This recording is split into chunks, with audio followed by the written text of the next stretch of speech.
Hey guys, welcome to the live stream. Lucy Mwangi, USA, coming to you from Delaware. Welcome to the live stream, guys. Today is June 5th, 2025. In today's video, we're going to talk about the latest travel ban, countries that are affected, reasons for the ban, any exceptions, and the US government's plan moving forward.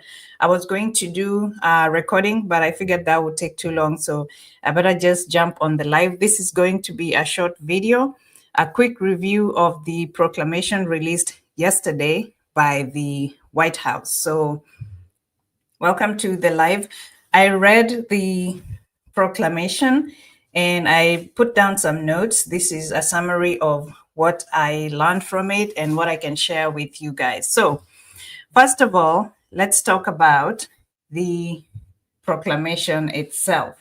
Let's talk about what is involved in that proclamation that was released yesterday. It's available on the White House official website. So Trump's travel ban has been released, and it was released in a proclamation released yesterday, June 4th, 2025.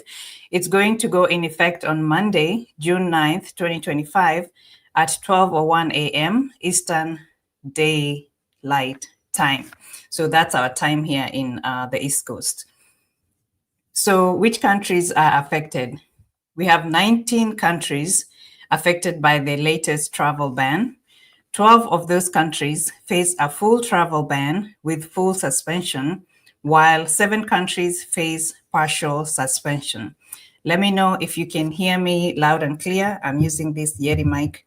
I hope you guys can hear me. Let me know where you're watching from. I'm on live on YouTube and live on TikTok as well. On these channels, I talk about ways of coming to the US and life in America as an African.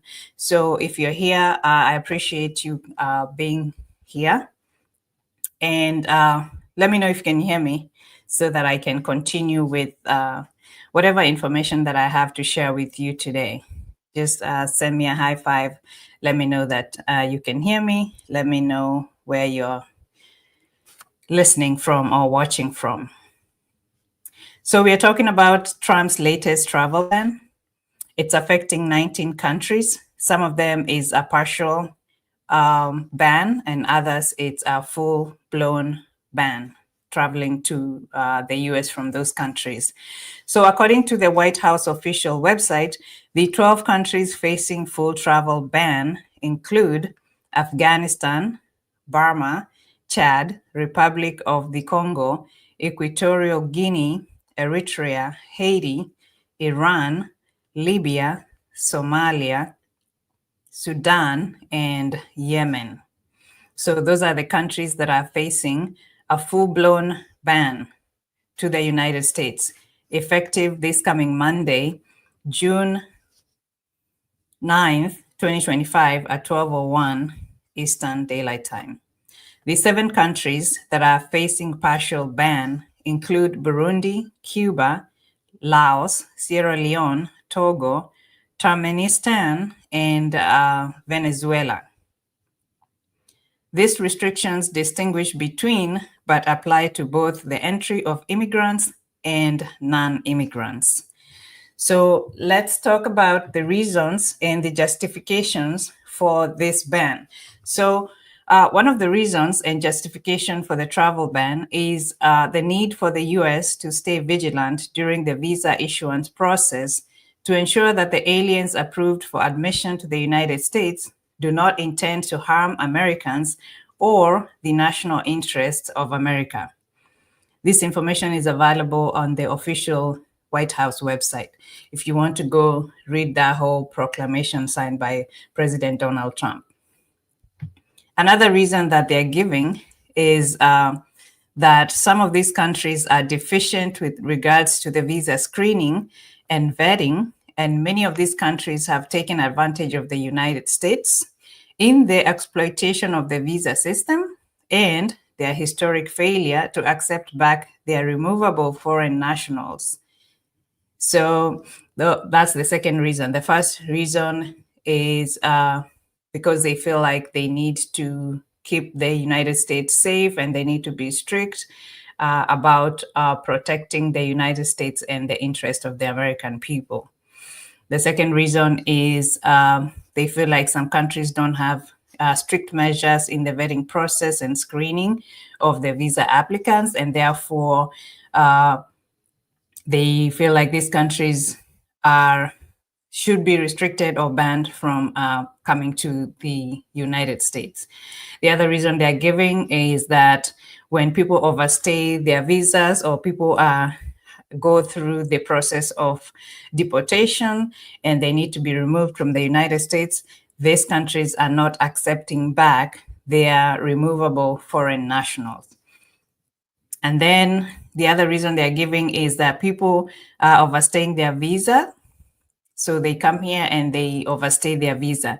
According to the president, this increases burdens on immigration and law enforcement of the United States and often exacerbates other risks related to national security and public safety.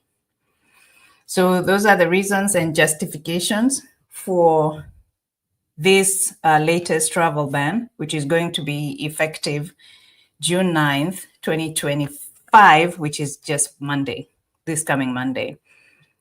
So if you go to the White House website, you will see that the travel ban justification is given under each country affected by the ban. So let me see if I can share that. For people on TikTok, I'm going to go on the website for the White House and share this with you so you can see what I'm looking at.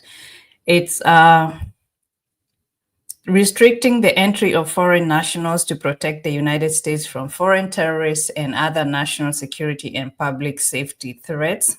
It was issued yesterday, June 4th, 2025, by the President of the United States of America, and it's a proclamation. It's long, but we're going to go down to some of the reasons and justifications for different countries. As you can see, here are the countries that are listed that have the permanent ban, the 12 countries. We talked about them: Afghanistan, Burma, Chad, Republic of the Congo, Equatorial Guinea, Eritrea, Haiti, Iran, Libya, Somalia, Sudan, and Yemen.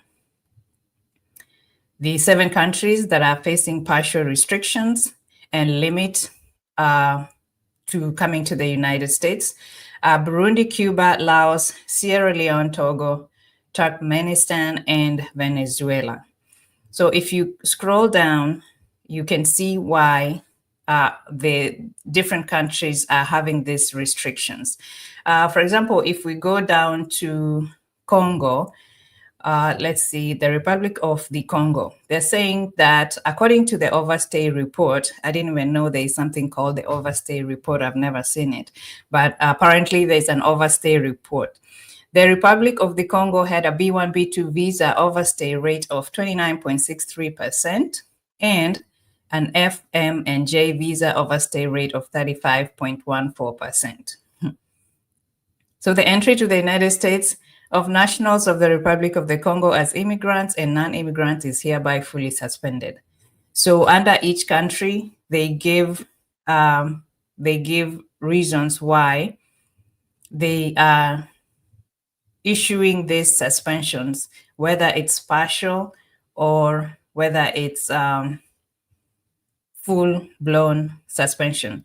In Somalia, they talk about how Somalia lacks a competent and cooperative central authority for issuing passports or civil documents, and it does not have the appropriate screening and vetting measures. Same case applies to Sudan. They say that Sudan also lacks a competent and cooperative central authority for issuing passports or civil documents.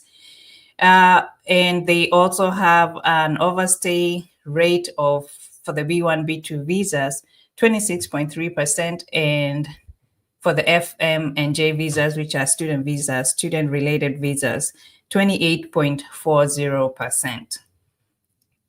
So those are some of the reasons and justifications for the restrictions or the full-blown ban for travel. If you look at Burundi, they're talking about the overstay rate being high also, 15.35. I don't know what it's in comparison with. I wonder what our Kenyan overstay report says. There's no benchmark. I mean, I don't know where it's supposed to be. You know what I mean? I don't know where the overstay rate is supposed to be below what number. But they're saying that, for example, Burundi, for the B1, B2 visa, the overstay rate is 15.35%. And for the FM and J visas, the overstay rate is 17.52%.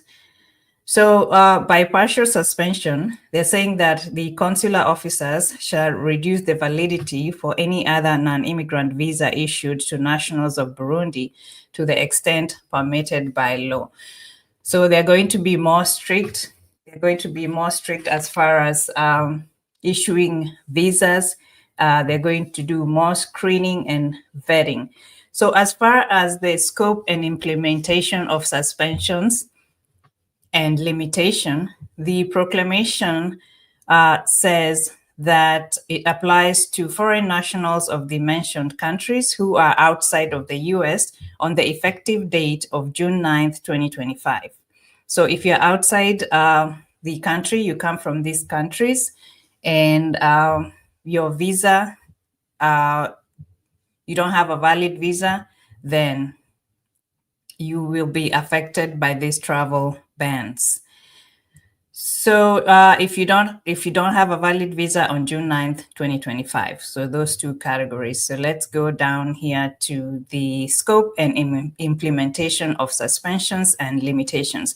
Like I said, you can find this proclamation under the official White House website if you want to go read about it. If you come from a country that is affected and you want to know whether you're affected. Further down, we'll talk about some exceptions. But like I said, let me know where you're watching from. Let me know if you can hear me properly. So some of the exceptions listed, like this ban does not affect any lawful permanent resident of the United States. So let's go down here and talk about the suspension of and limitation of entry shall not apply to any lawful permanent resident of the United States, any dual national of a country designated, and so the countries that we've mentioned, when the individual is traveling on a passport issued by a country not so designated, excuse me. And then they have a list of everybody that is not going to be affected by this travel ban. Any foreign national traveling with a valid non-immigrant visa in the following classifications.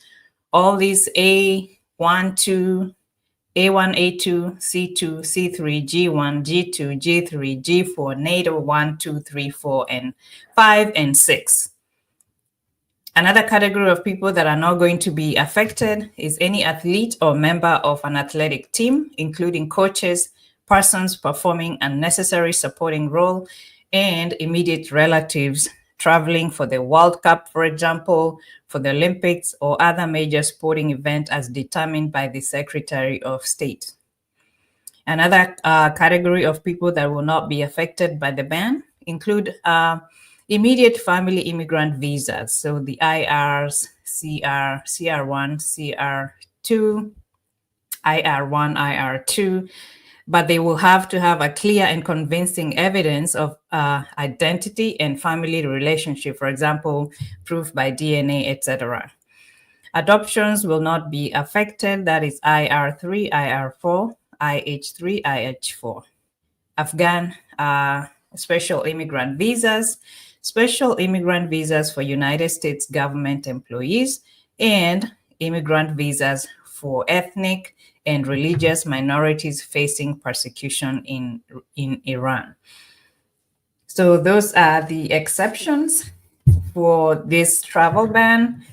it's not everybody that is going to be affected. So as far as adjustments and the plan ahead moving forward after the introduction of the ban, remember it's going to be in effect on June 9th, 2025. That's a few days away from today.